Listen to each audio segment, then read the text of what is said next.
I taught a class at an evangelical seminary, and I was really actually surprised by how much I needed to defend the legitimacy of the course.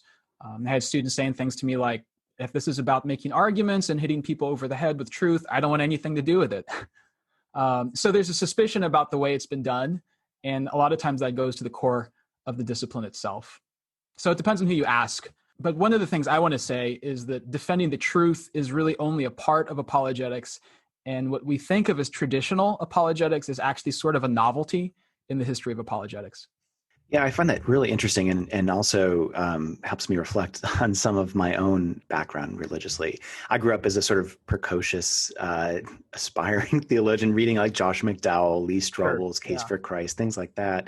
And those books certainly focused on the truth claims of Christianity and would have, and I think they were framing their projects as a defense of Christianity as a superior set of propositions or beliefs about the faith. So what is it about your work that shifts the nature of the project fundamentally? Yeah. Well, first of all, let me say, I don't know that I'm doing anything particularly new so much as I'm trying to recover something a little bit older and apply that kind of older, broader way of doing apologetics for our contemporary situation, for the age of authenticity. And I think that if you sort of think about traditional apologetics and the way that it perhaps functions in our society today as a form of culture war, and I'm wanting to ask the question, what does it look like to do apologetics if culture war is not actually the best metaphor for the way we think about commending the faith and engaging culture, to take sort of the line from Mako Fujimura. But if culture care is actually the better posture that we're meant to have, what would it look like to do apologetics in that way? Which, of course, means that we have to engage more than just the intellect. We have to engage the imagination. So let me play devil's advocate for just 1 minute and just ask you then, does it really matter if something is beautiful, if you've cultivated something really excellent and imaginative, if it isn't true? Yeah, that's a good question. What is the relationship of beauty and truth? And the thing about both, well, there's sort of goodness in there too. Truth, goodness, and beauty is all of them make claims on us, right? But beauty is the most powerfully felt.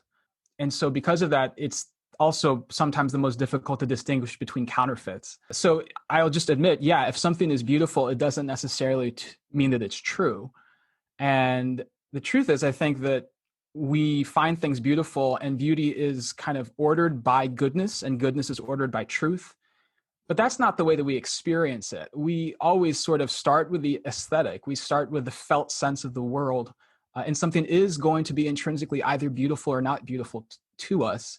And then we sort of have to begin to test it. We test beauty by goodness and goodness by truth. So I'm not objecting to the desire to have the beautiful accord with reality. We have a responsibility to get reality right. I'm just observing that in our experience, we start with beauty. We don't tend to start with truth. Usually we have this imaginative, intuitive sense of the way that the world is, and then we use intellectual considerations to either validate that or justify that or test that. So intellect is important. It just doesn't come first.